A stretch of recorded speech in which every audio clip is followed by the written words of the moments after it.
Hey y'all, what's up? My name is Ruth Fleenor and I'm so excited to be sharing with you today. I am going to be talking about social media and graphic design and how that translates into working for a church. I currently am a graphic designer at Church of the Highlands, which is a local church here in Birmingham.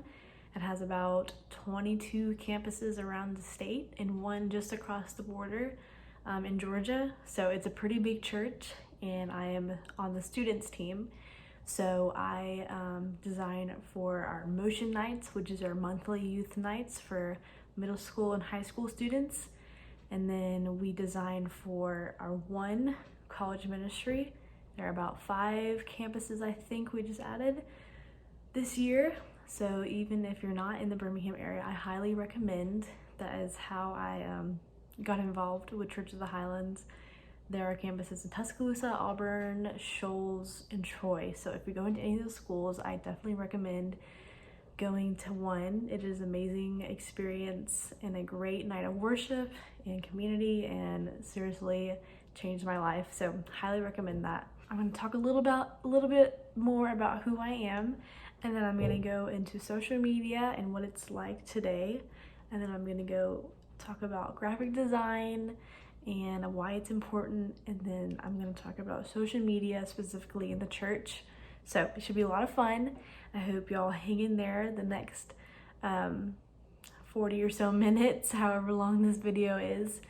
Feel free to pause it in between these different sections if you want to take a break or write some notes. So who am I?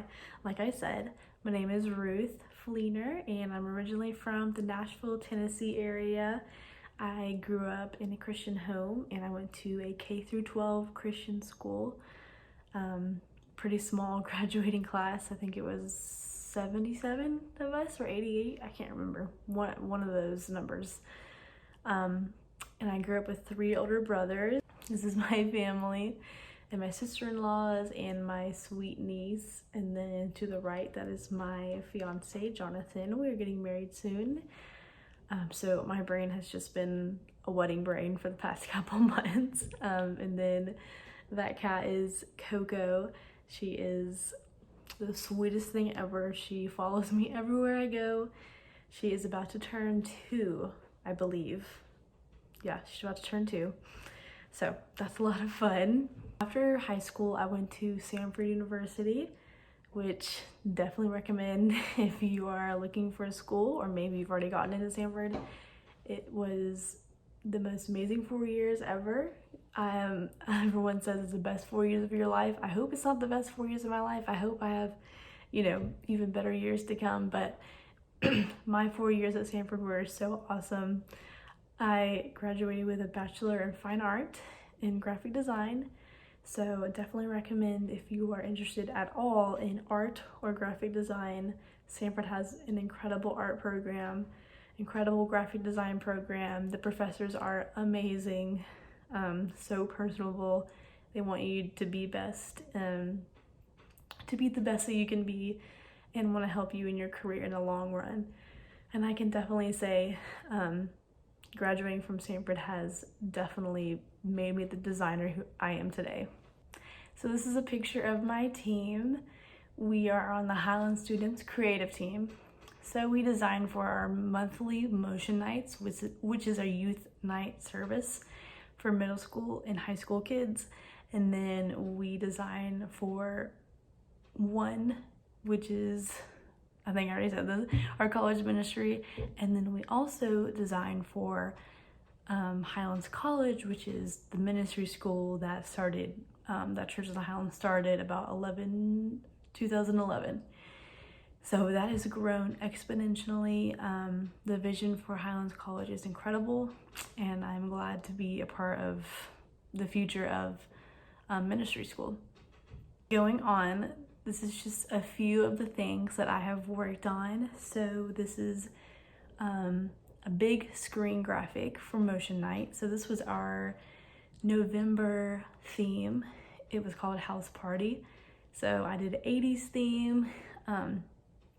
So with Motion Night comes screen graphics, social media posts, video bumper, which a bumper is how they open like the message. And then I'm just trying to think, web graphics, PNGs for Instagram posts, everything under the sun. It is the theme of whatever month it is. So this is just a mock-up of the stage I did. I was really excited about this one because what's cool about LEDs, so this is an LED screen, or these are all LEDs, is that if you use the color black, then it blends in with the background, so everything else just pops off of it, which is really cool. So this is what the real picture looks like. So I love that. These are just a few of the graphics and kinds of things that I get to do. So this, To the Ends of the Earth on the left side, that is actually a theme. That was a theme for the month for our one college ministry, and probably one of my favorite designs I've ever done. I just love how it turned out in that gradient. And then these two right here, those were quote graphics based on the theme of the month. This was for Emotion Night, and this was for our college ministry, and then this was just a fun one-off quote post just for content filler. So, and then this is just, you know, a different feel for Highlands College. It's a little more on the collegiate side, a little more professional. Everything is red and white and blue, and their colors, and they stick to their branding. So I get the best of both worlds. I get really crazy, really grungy, and then I get really collegiate, really simple things that I have to do. And what I love about working on the students team and just working for a church is there's probably nothing that I haven't made. I've made t-shirts, I've made stickers, I've made notebooks, I've made giant lean-to posters, I've made patches for jackets, I've made screen graphics, I've made gifts, everything you name it. I'm so glad that I've had all this experience in making all these different things. All right, social media. Oh my goodness, y'all. Social media is everywhere, am I right? So it is such an important part of our life nowadays. I mean, people have said that having social media is just as essential as having a telephone number. I mean, that may be a little extreme, but it's so true. I mean, I don't know about y'all, but I know people's Instagram handles, but I have no idea what their phone number is. So I went and I collected information on the top apps, and I'm sure none of these surprise you. Well, actually, number one and number two, I totally thought Instagram would be number one, but Facebook is the winner with the most monthly users. It has 2.7 billion users. I mean, that's crazy. But I guess if you think about it, a lot of, you know, I'd say my parents and my grandparents use it more than Instagram. But I think Facebook is really, really good for any kind of company, any brand, because you can have so much information on there, like a photo album. You could have just every type of information on there, whereas Instagram limits how many characters you can put in your bio. So Facebook is kind of, I feel like, a catch-all for any kind of brands and their information. But one thing about Facebook is that a lot of younger generations, I'd say like my age and younger, I'm 24, so I'd say people younger than me don't use Facebook, or they're starting to stop using Facebook because it's not needed. And I definitely agree. I honestly use Facebook more for business related items. So forgot to mention in my first little part, but I also have a freelance stationery business. So I actually use Facebook groups to connect to brides and other wedding vendors to do wedding stationery. So I've actually made a few connections that way, which you can't really do on Instagram unless you personally message a ton of people. So Instagram is number 2. It has 1.2 billion monthly users. That is just a huge number to me. But a lot of people say that is super, super critical as well. I love Instagram because it shows me what people are doing, keeps me updated, and I don't know about y'all, but if I'm going to try a new restaurant or and I'm looking for an adventure or something, I immediately go to Instagram and see if they have a profile and try to see their latest posts. If I go to their profile and their first post on their feed is from 2018, that's probably gonna, like, you know, make me rethink, maybe I shouldn't eat at this restaurant because they are not keeping up with their social media. So, you know, maybe they're not that good anymore. I don't know, you know? Those are the things that I like to think about when I'm looking at social media. But Instagram is great because it allows people, I wouldn't say like quick info like Twitter, like little tiny bits of information, but I'd say it gives people an inside scoop on your brand or your church or your life if it's just a personal Instagram. And now it has the ability for highlights and stories, so people are able to go to those for information, which is really great as well. So number 3 is Twitter, and I don't use Twitter that much, honestly. I have an Instagram, or I have a Twitter account, but it's mainly just to open up a link whenever I get sent a tweet.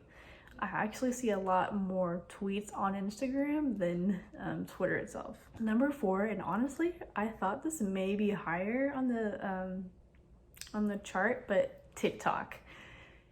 Y'all, the generation of teenagers right now are obsessed with TikTok. I mean, it is literally taking over Gen Z right now. It has 700 million users a month.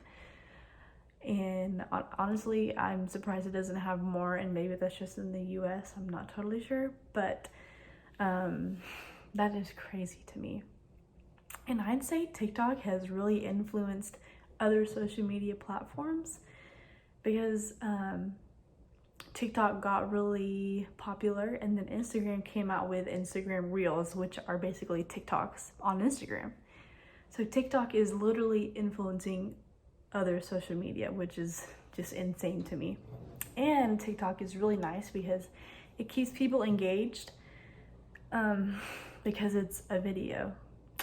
And I guess you could just do still graphics on there, but it's just not the same as something moving. Video is definitely more engaging than graphics. So number 5 is YouTube. I love me some YouTube. Actually, I've been watching YouTube probably since high school. I've been following some YouTubers on there. I mean, not as much anymore. And now I feel like it's started back up. People watching beauty gurus or makeup and hair artists, or people just giving fashion advice, or honestly, people just vlogging about their life, which is so funny to me that people want to watch other people's lives because it may seem more interesting. But YouTube is great if, you know, you want to show people more of what you do, and maybe like interviews with your staff or testimony videos if you're a church. So that's a great opportunity to do something like that. Or live streams, because COVID-19, YouTube live stream has really been bumping this past year. Oh yeah. So I skipped 6, 7, 8, 9, 10, and 11 because I felt like Snapchat was way more popular than the other ones. The ones in between were some messaging apps, and I think they're popular in Europe, so I just kind of pushed them to the side. But Snapchat, I feel like, is still used widely today, and I know some of my friends have Snapchat. It's an estimated 84 million users a month, which is still a lot to me. And I know there's a lot of Gen Zs that use Snapchat as a messaging app rather than the iMessage, which is just crazy to me. So why is social media important? Well, for businesses and social media platforms like Twitter, Instagram, YouTube, Pinterest, Facebook, it gives you an opportunity to personally engage with people that support you and follow you. So whether that is church-going people that go to your church, or customers for your restaurant or your brand or anything like that, social media is how they stay connected with you in between times that they see you. So for the church world, Sunday to Sunday is really important, because you're gonna go 7 days without seeing this one member. How are you gonna keep them engaged until they come back to the next service? Also, posting on social media is very highly competitive.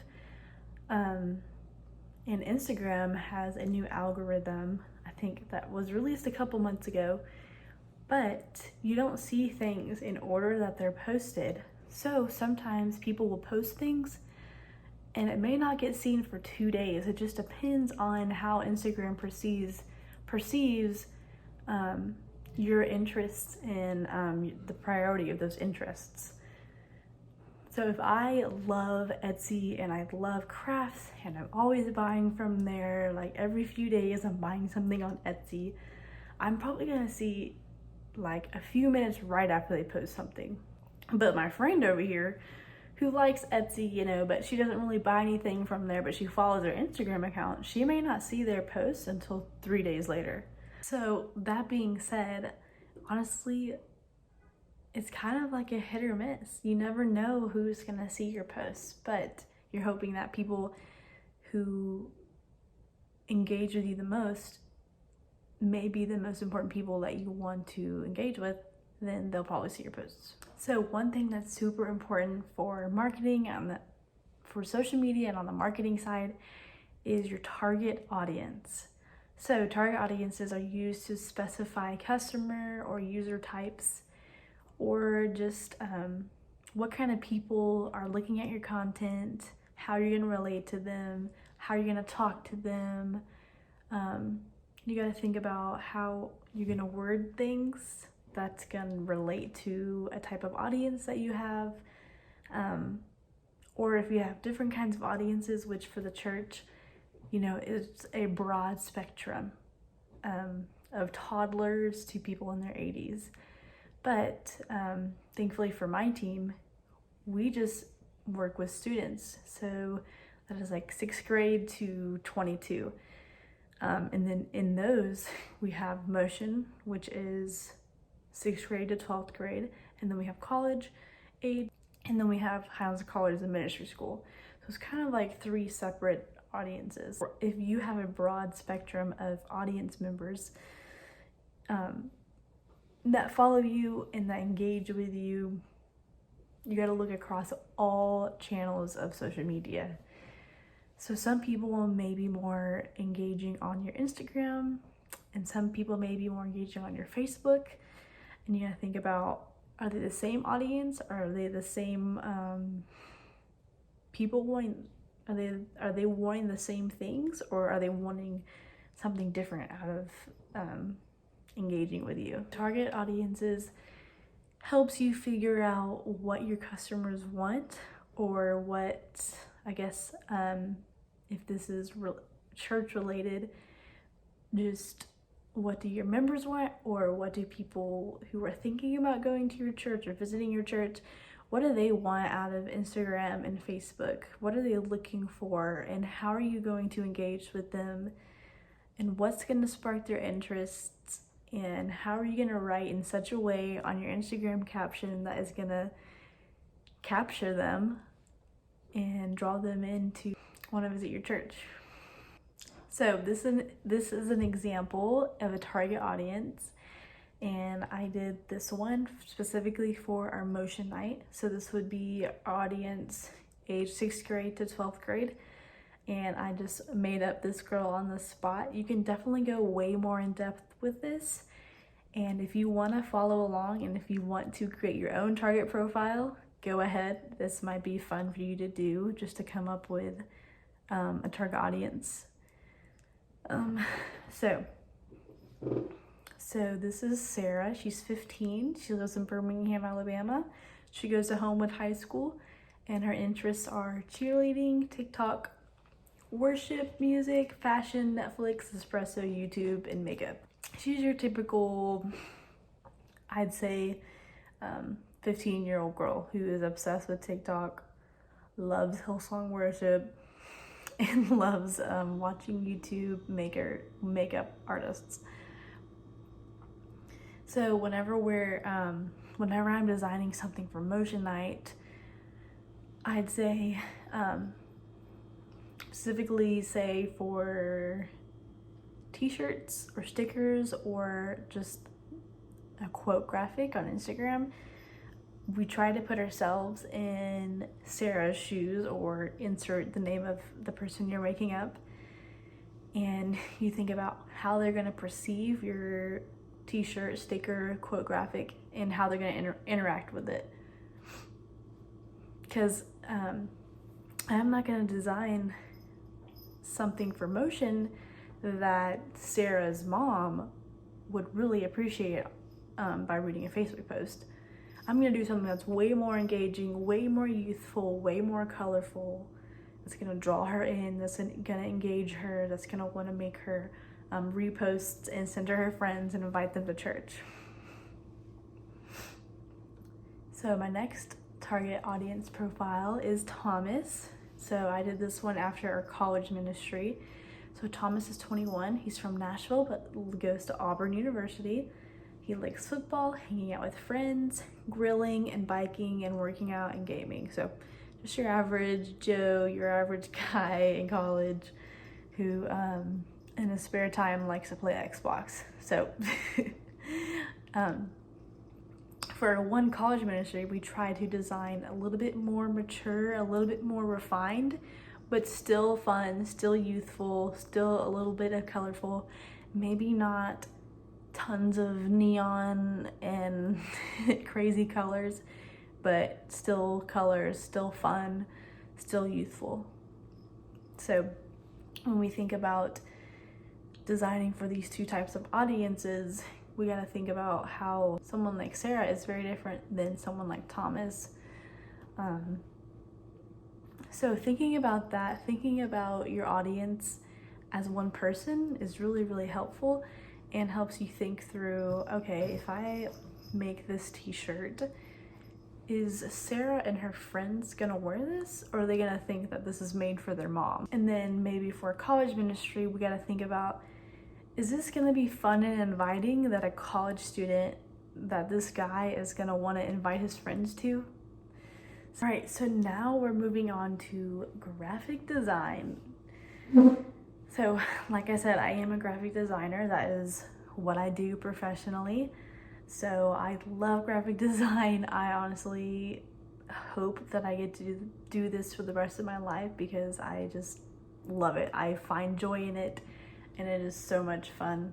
Why is graphic design important? Well, let me tell you. So as social media users demand more interactive content and real-time experiences, graphic designers will play a more important role on the various social media platforms. That is never been so much more true than this past year that we've lived in. I mean, we have seen our world go from, normal everyday life to instantly everything being online for months and months and months. And I remember when COVID hit, and my team, some of us worked from home I worked from home for about 6 weeks. And, but it's like, we couldn't really take a break because all eyes were on us to make content, to push out there on social media, because that's the only way that people could communicate. Especially if people were quarantined at home, they're not going to go to church, they're not going to, be in the church service. So we had to come up with ways to engage with our audiences outside of the church, and that led to a ton of social media content. So graphic design is, not just playing around with colors, elements, and text. I mean, it is all that, but it's also problem solving, and it's also used to further your business and just bring influence and persuasion. Let me tell you, y'all, good design can persuade someone. So the power of good design, it is persuasive, it's influential, it boosts engagement, and it provides cohesion. So these are like some of the main things that we really strive to do as a creative team where I am. I mean, I think I've seen this past year alone, I've seen how social media can persuade and influence in good or bad ways, honestly. And I just think about if you are moved to a new city and you're trying to find a new church home, and I don't know about y'all, but I probably wouldn't go straight to websites. I probably would go to someone's Instagram and see if they have an Instagram.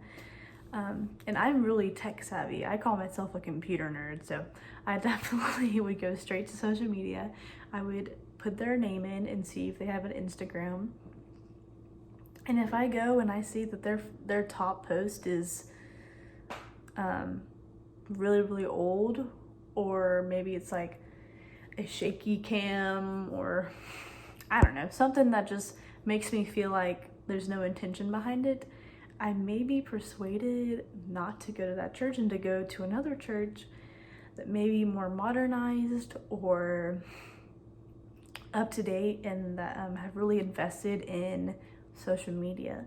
That's not to say that people who can't afford graphic designers or videographers are any less at all. Like, I'm not saying that at all. I am just saying that the power of graphic design and the power of videography has greatly enhanced church ministry, in my opinion. Also, just boosting engagement. I mean, like I said earlier in this video, the church's greatest ministry field is Sunday to Sunday. How are you going to keep someone engaged?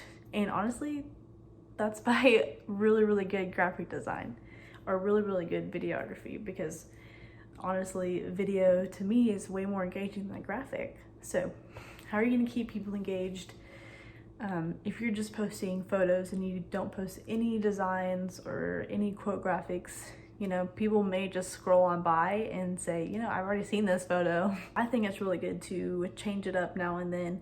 Yes, definitely add photos, because people love to see what you're doing, love to see what you've done, especially in a church. People love testimony posts, they love videos of people getting baptized. But me personally, I love quote graphics, so I would repost a quote graphic in 5 seconds if I saw it on my feed. Good design also provides cohesion across all of your social media channels. So whether it's Sarah from our target audience who's looking at her TikTok, to Thomas who's looking on his Instagram, to Sarah's mom who's looking on Facebook. Yes, there are 3 completely different channels of social media, but they can still be cohesive. Maybe the wording and maybe the captions are different, and maybe their photos, maybe there's more photos on Facebook and less on Instagram, but does it feel cohesive? Because I think a really good way to spot a good brand is cohesion across the board. Design with intention. My professors preached at me all 4 years of college is that graphic design is problem solving. And it's so true. When you break down the elements of making a graphic, it is just problem solving. So the way that my job works is I'm the graphic designer, but I have a project manager who She basically makes my schedule for the week. She knows how fast I work. She knows what I can get done really quickly. She knows what needs to take more time. So she puts in all the projects for us. But she is the middleman between me and the person that wants this specific graphic. Basically, what I do as a graphic designer is I take this idea from this team. Say they do coordinating for students at one specific campus, and they are asking for this one thing. Well, they put it in a project request, and I have to interpret their vision and their idea into this design. So what happens is I think about messaging, I think about hierarchy, I think about how this is going to perceive, I think about where this is going to be, where the home of this is going to be, and who's going to see it, who's going to be affected by it, who is going to engage with it. All of that plays into making a really good design and designing with intention. I'm going to show you in a second the difference between designing with intention and designing without intention. But yeah, basically graphic design is problem solving. And I'd say, like, I don't stop and think every 5 seconds, oh, how's this going to be perceived? Who is going to engage with this? It just kind of all happens naturally once you begin designing. I've been designing for almost 2 years at my current job right now. And before that, just in school and freelance. So I kind of just know instinctively, if I make a social media post, I need to make it a specific size. I need to be aware of different margins. I need to make sure that the font is big enough to be read if it's on a small channel or anything like that. But yeah, it all comes naturally and is super, super quick. I had to add this in there because I feel like everyone nowadays thinks they're a graphic designer, and as a professional graphic designer is very annoying. But I just love this meme so much. I feel like it's been everywhere. This is my example of designing with intention and just not designing with intention. So on the right, this is the quote graphic that you saw earlier in my video. This was made specifically for a motion night, but just as content filler, just to post like that week leading into motion night. And this was a Bible verse that was the theme of that month. It has some white space around the verse. All the letters are perfectly aligned. The smiley faces fill the spaces right here and here and here.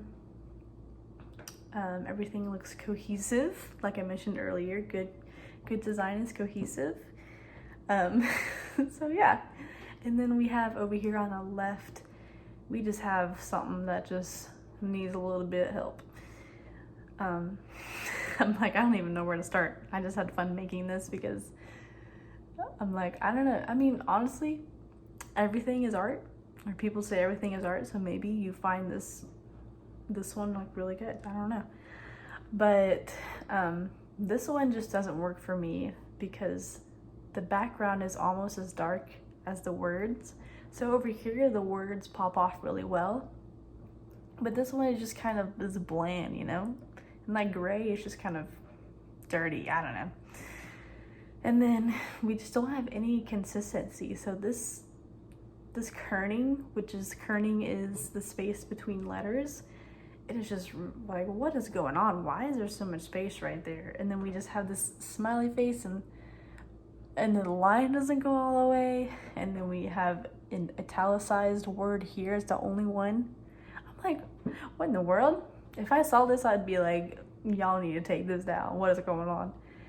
And then again, we have the bad kerning, and then we have blue. Where does this color come from? I'm like, I made this and I just want to throw it away, but this is just an example.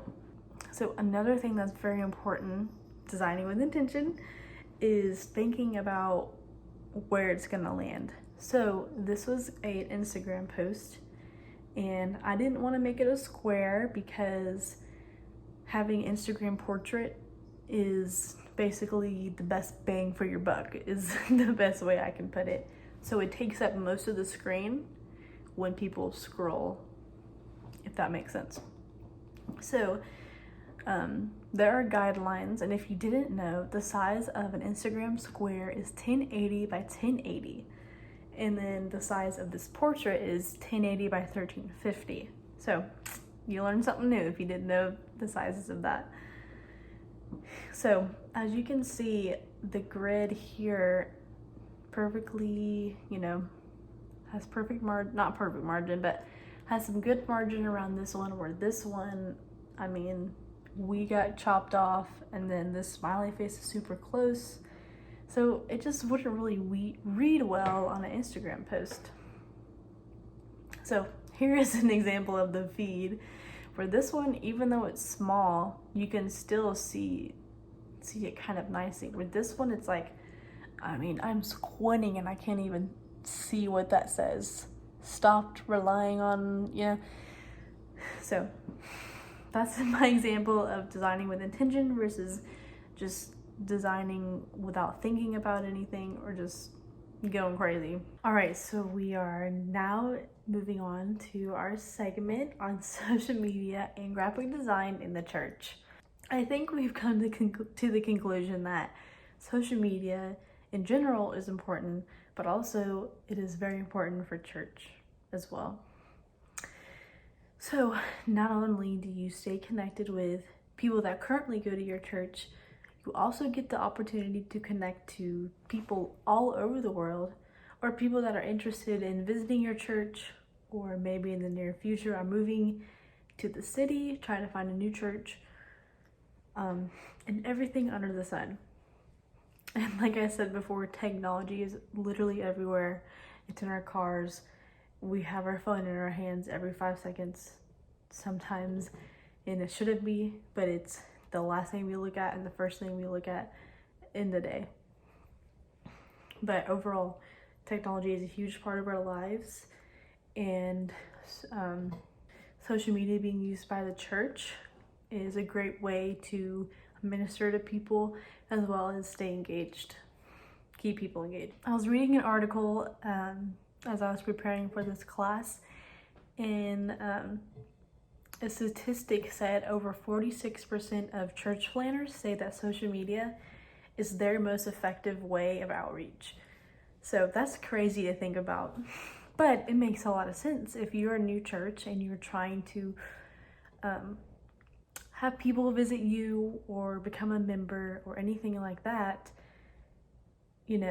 flyers in the mail used to work, and people still do flyers in the mail, but I don't know about y'all. I get a ton of junk mail, just coupons and all these internet companies trying to get me to buy some whatever deal they have going on, even though I already have internet. And I just throw it away without even looking at it. And I feel like although a beautiful mailer can make for a great print piece, nowadays people would rather just connect on social media and hear about the church via social media rather than a piece of paper in the mail. So this just goes along with social media in general, but there are good and bad parts of social media. The good is that people can find out about your church, can hear the love of Jesus, can hear the gospel for the first time, can maybe become a Christ follower just by seeing someone's Bible verse that they reposted or seeing an inspirational video from a message that was posted. So that's the best thing that it could be, is just pointing people to Christ. But there are, bad things on social media as well. And I'm definitely not going to go into it. I think we're all aware that we have to be careful with where we post things or what we post. Yeah. And I put this Bible verse up there, John 15:19. I think it goes hand in hand, specifically with just church culture in general today. Is Jesus told us that we're in the world, but we're not of it. And so I think that there is a line and a balance between but social media being too much in the world instead of just being in it. I mean, a big thing I've talked about today is knowing your audience and how to evaluate your audience for different channels. Just think about the difference between Sarah and Thomas. And I wish I had made a profile for Sarah's mom, but yeah. Knowing your audience is really important, and even though you can have one brand, you can have different audiences for each channel of social media that you have. And your content should cater towards your specific audience, like I said earlier. And this is really important. Messaging for churches is super, super important. Yes, I feel like messaging is important for any kind of brand or anything, but just as a church, you really want to be authentic, and you really want to show people that you are the hands and feet of Jesus. And I mean, we all know this, but social media is a highlight reel, and it doesn't show every bits and pieces of the bad or the ugly or all of that. It just, it shows the good. So just being aware of that, and just thinking, maybe if you're running a social media account that's not your personal one, thinking about how this is going to come across, how people are going to read this. Is this authentic, or is this me trying to be a part of the world? So this is just different Instagram feed examples, and I just pulled from Church of the Highlands because that's where I work and go to church. But you could probably pull any church and look at their social media as well. So I designed for these 3 accounts right here. There's definitely a lot more accounts that things that I make gets posted to, but I just pulled these 4 because I thought you could easily see the difference between them.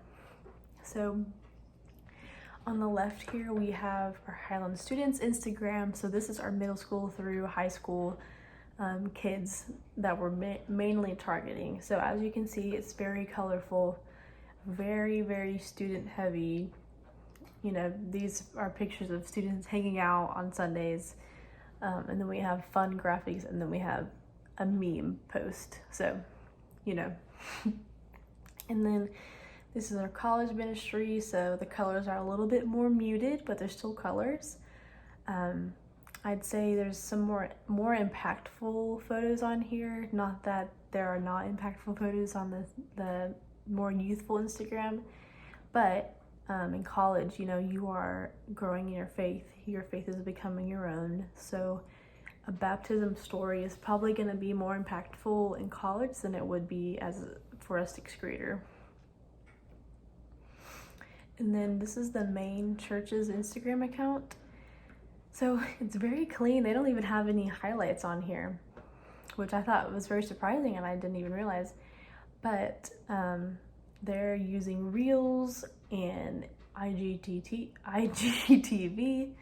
They have face filters.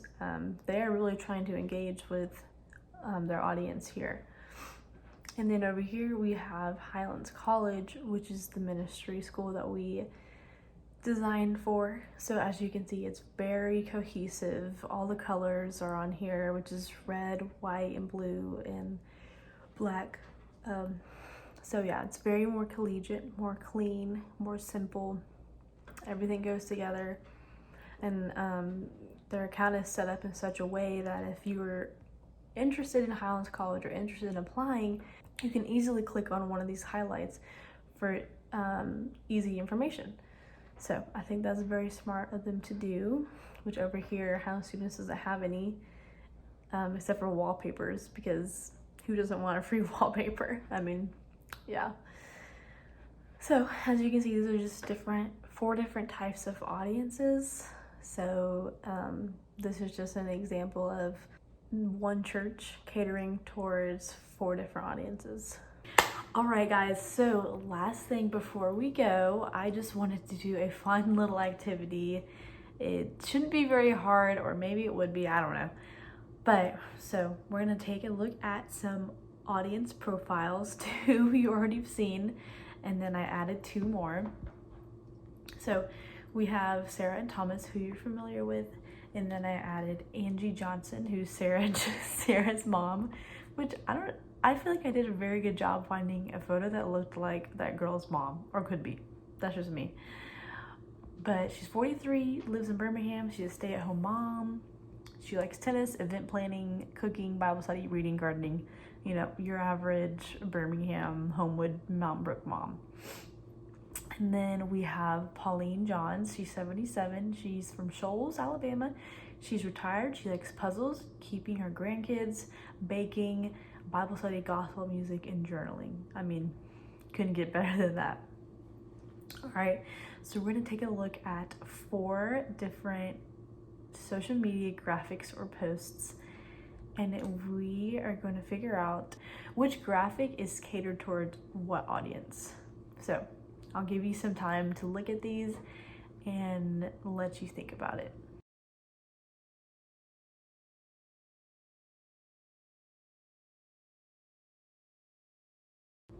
All right, so hopefully you've had some time to look at these graphics, think about it a little bit, and maybe figure out which one's which. All right, so number 1, it is a Happy Thanksgiving post, really sweet. It's family oriented, simple, looks like a DIY craft. Who did y'all put this audience was for? If you said Pauline, you were correct. I just think that, you know, my grandma would love a post like this, so I feel like Pauline would definitely like a post like this. All right, number 2, what did y'all think? Who is this for? There's only 3 people left, so. All right, number 2 is for Sarah, the audience of Sarah. So this actually was posted on our Highland Students account. You know, it's very fun, very vibrant, very student-like. So there's some doodles on there, very, very student-oriented. All right, number 3. What did y'all put? If you put Thomas, you're correct. So I chose this one for Thomas because it's a sign that just says, come hang out. I mean, what is more college than just coming and hanging out? I don't know about y'all. I don't know if anybody watching this has been to college, but I mean, that's literally all you do for a lot of your time in college is people will text you and, hey, you want to come hang out? Or, hey, you want to do this? Or, hey, you want to do that? So if I was back at Sanford and I was seeing this on social media, says come hang out, I'm like, oh, okay, like it must just be full of community and fun, so I'm definitely going there. All right, and last but not least, number 4 has to go to Angie, which is the mom, the stay-at-home mom. So this one I chose for her, and it was a swipe post of about like 10 different ideas, and I just thought that was so fun. I could just see Angie and moms like her looking at this and going, oh my gosh, we should do a theme at dinner for our kids. So another idea in there was doing a science experiment. Another idea was doing a serve opportunity in the neighborhood. So this definitely caters towards moms and parents with kids. So I thought that was really great for Angie. So this is just some resources that I want to leave y'all with. These are just a few websites that I find my inspiration from. Behance and Dribble are really great sources of inspiration because graphic designers post their work on there, and it's like a portfolio, basically portfolio websites. So really, really great work on there. Creative Market is really great if you're looking for templates or social media inspiration, or if you're looking for new fonts. Creative Market is the way to go. I also love following creatives on Instagram. It's a great way to follow people that either do the things that you do or do different things, because even though I'm a graphic designer, I can find inspiration from an artist or a videographer as well. And then Pinterest. I know people say Pinterest is for designing your dream board, designing your wedding dream board, which I definitely have been using, but it just has really, really great design on there as well. All right, guys, well, I'm so glad that you joined this social media and graphic design class. So honored that I got to teach this and I got to talk to you. Seriously, reach out to me if you're interested in anything social media, graphic design related, or if you're interested in working in a church field, a ministry field, and you just want to know what it's like to be creative in the ministry field, or if you're interested in freelance and you're wanting to know how to do that, just feel free to reach out to me. You can find me on Instagram. You can follow some of the social media accounts that I designed for. Seriously, don't hesitate to reach out if you have any questions or if you want to hear more or anything like that. So y'all have a great rest of your day, and I hope it's just filled with so much joy, and I hope you learned some new things about social media and graphic design in the church.